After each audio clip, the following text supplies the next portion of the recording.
Salam, saya Aji. Kali ini mewakili UI Watch, sebuah paguyuban alumni UI lintas angkatan dan fakultas atau jurusan yang ingin memperbaiki keadaan negeri kita saat ini. Ini bulan September, yang biasanya ramai adalah soal G30S PKI.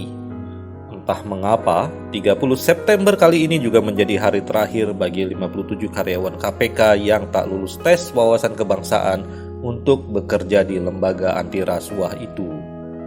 Tapi, kita tidak akan bicara soal KPK kali ini. Soal KPK, kamu bisa lihat di video di atas ini. Kali ini kita akan bicara soal PKI dan potensinya untuk kembali bangkit. Bangkit? Ya, dalam baju yang berbeda jika menurut narasumber kita kali ini. Narasumber kita adalah pelaku sejarah 1965, aktivis mahasiswa dari Fakultas Hukum UI di era itu. Beliau adalah M. Hardjono Karto Hadiprojo. Bang Hardjono akan mengingatkan kembali kisah bangkitnya PKI di masa lalu dan indikasi metamorfosanya kini. Ini penting karena beliaulah bersama eksponen 66 lainnya yang menjadi musuh alami PKI. Mereka tahu benar ciri-ciri PKI dan trik-triknya. Yuk saksikan.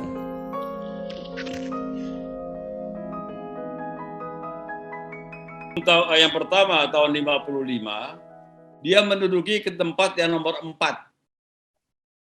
di Indonesia. Di atasnya itu adalah Partai Nasional Indonesia, PNI, kemudian Masyumi, kemudian NU, dan dia nomor 4. Kuat sekali dia. Nah, di mana di situ Partai Komunis selalu dia menyetujui apa yang dikerjakan sama Bung Karno. Sehingga ada kedekatan Bung Karno dengan Partai Komunis pada waktu itu karena Partai Komunis selalu mendukung polisinya Bung Karno. Nah, jadi kekuatan Bung Karno pada waktu itu adalah Partai PNI yang memang idolanya beliau, dan kemudian Partai Komunis yang mendukungnya. Nah, untuk Bung Karno ada kepentingan dengan membina hubungan dengan Partai Komunis karena pada waktu itu Bung Karno memerlukan senjata yang hanya bisa didapat dari Rusia karena Amerika tidak pernah memberikan senjata pada Indonesia. Nah, dari Rusia untuk melawan Belanda dalam menghadapi perang Irian Barat, merebut Irian Barat. Disitulah kemudian Bung Karno menciptakan yang namanya politik Nasakom. Nah, dan kemudian Partai Masyumi yang selalu menentang hubungan dengan negara-negara komunis tersebut, akhirnya Partai Masyumi dibubarkan. Ini awal-awalnya daripada munculnya G30S. Ya. Nah, pada waktu itulah kemudian tentunya Partai PKI ini mempunyai underbow. Di buruh ada Sopsi, di kebudayaan ada Lekra, di mahasiswa juga ada yang namanya CGMI.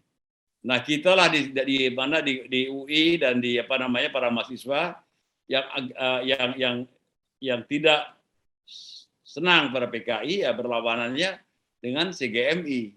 Itulah kejadiannya.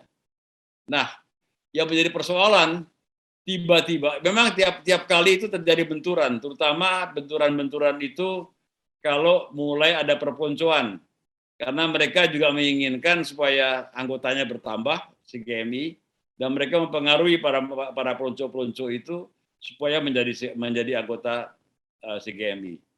Disitulah terjadi perebutan atau persaingan di antara teman-teman HMI, teman-teman IMADA, teman-teman CGMI, dan ini menjadi suatu percecokan yang makin lama makin besar. Ini adalah keadaan pada sebelum tahun 65. Yang kemudian muncul pada tanggal 1 Oktober, 30 September, itu tiba-tiba Jakarta itu mencekam. Semua orang tidak tahu apa kejadiannya. Ternyata ada 7 jenderal. Tadinya ada 6 jenderal yang diculik dan 1 letnan, ajudannya Pak Rasution, Pak Piar Tandean, itu diculik dan setelah kedapatan mereka telah dibunuh dan dimasukkan ke dalam lubang sumur di lubang buaya. Sampai situ dulu lah. Terus bagaimana?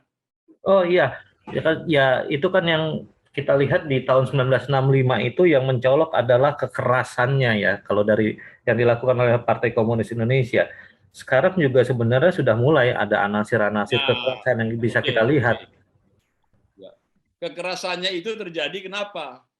Karena waktu itu memang bangsa kita tuh hidupnya susah, miskin kita. Jadi orang miskin itu kan kalau frustrasi hidupnya kan. Jadi mereka tuh harus berjuang keras. Nah, jadi waktu terjadi benturannya tuh keras sekali. Ya satu. Nah, kemudian ya setelah mereka zaman Orde Baru mereka itu ditangkap, kemudian disingkirkan ke Pulau Buru dan sebagainya. Dan kemudian waktu setelah Orde Baru selesai, kemudian mereka dibebaskan. Sampai saat ini yang saya dengar bahwa mereka itu sering mengadakan pertemuan-pertemuan di antara para mantan-mantan tahanan-tahanan politik itu. Saya dengar setiap tahun sekali yang dikatakan oleh mereka itu kongres, tapi sebenarnya keluarnya itu kelihatannya seperti arisan begitu. Ya, nah inilah yang menjadi bahaya ya untuk kita masa depan karena mereka dengan ideologinya itu mereka tidak mau melepas dari apa yang mereka cita-citakan. Ya, Oke. Abang bilang tadi bahwa mereka sampai kini suka mengadakan pertemuan-pertemuan semacam arisan atau sebagainya. Itu kalau dilihat dari sisi usia itu kan 40 tahun yang lalu mereka. Mereka berarti sudah masih sanggup Ya, ya untuk melakukan pertemuan ya? Atau mungkin keluarganya ya, anaknya dan sebagainya. Oh, keluarganya. Jadi mereka-mereka yang simpatisan oke. ada mereka-mereka juga yang masih muda, yang masih sekarang barangkali usianya ya Hmm. barangkali seusia saya barangkali ya. Hmm. Tapi kita kan mereka senang bernostalgia kan. Hmm. Nah, yang menjadi masalah sekarang ya, yang kita mesti hati-hati bahwa partai komunis yang ada di Cina itu mereka sudah punya dana dan mereka sudah merubah sistemnya. Mereka sekarang mereka berdagang kemana-mana sebagai kapitalis. Tetapi jangan lupa, negara Cina itu adalah negara komunis. Iya. Mereka mereka itu adalah negara di mana kekuasaan tertinggi itu ada di tangan Politbiro. Artinya apa? Kebebasan dalam berbicara dan kebebasan dalam bertindak itu harus sesuai dengan ketentuan yang telah ditetapkan oleh Politbiro. Walaupun dalam soal dagang, soal kepemilikan di Cina sekarang itu lain dari zaman komunis dulu, di mana semua perusahaan-perusahaan adalah milik negara. Sekarang ada private. Bahkan saya dengar kesenjangan sosial di Cina pun sudah membesar. Bayangkan 1% orang Cina sekarang ini, RRT, itu menguasai sepertiga dari kekayaan di Cina. Hmm. Jadi itu buat mereka bahaya juga. Nah, tetapi dengan uangnya itu, mereka membuat ekspansi kemana-mana. Yang dikatakan obor. One Belt, One Road. Ini yang harus kita teliti. Dan mereka juga investasi di Indonesia. Dan investasinya itu di Indonesia, oleh pemerintah kita sekarang ini, uangnya dipinjam, ada yang diinvestasikan ke proyek-proyek yang sebenarnya proyek strategis. Yang seharusnya tidak boleh buat orang asing. Nah, kalau sekarang sampai proyek itu tidak bisa dibayar kembali, kan proyek itu kan jadi miliknya mereka. Seperti pelabuhan, lapangan airport ya. Kemudian dengan proyek-proyek angkutan dan sebagainya. Ini yang saya khawatirkan. Ya, oke Bang, kita mungkin kembali ke Partai Komunis Indonesia atau komunisme di Indonesia. Meskipun PKI sudah menjadi organisasi yang terlarang di Indonesia, tapi yang namanya ideologi tidak bisa dibunuh sebenarnya. Nah, sekarang Abang melihat nggak sih sebenarnya ideologi komunis itu di Indonesia, ya, yang dulunya mungkin PKI, itu hidup kembali atau masih ada sebenarnya? Atau jangan-jangan Ya, sudah menjadi penguasa? karena sekarang ada undang-undang kebebasan pers, kebebasan berbicara, ada undang-undang untuk berserikat, ya mereka kan tidak suka dilarang di situ. Jadi Hmm. mereka menggunakan undang-undang itu sebagai sebagai tonggak mereka untuk berkumpul, untuk berbicara. Tapi untuk keluar menjadi partai komunis tidak bisa karena ada larangan dari ketetapan MPR nomor 25 tahun 66 itu. Iya Akhirnya kan? metamorfosanya sekarang mereka ke dalam bentuk apa, Bang? Kalau menurut Abang, dari pengamatan Abang? Kembali lagi, jadi mereka itu berkumpul, ya, mereka siap-siap aja. Kalau MPR itu hilang, pasti mereka akan bikin partai komunis. Oh, kalau tap MPR itu dicabut ya? Iya. Oh. Karena kebebasan pers sudah ada, kebebasan berbicara ada, kebebasan berkumpul ada.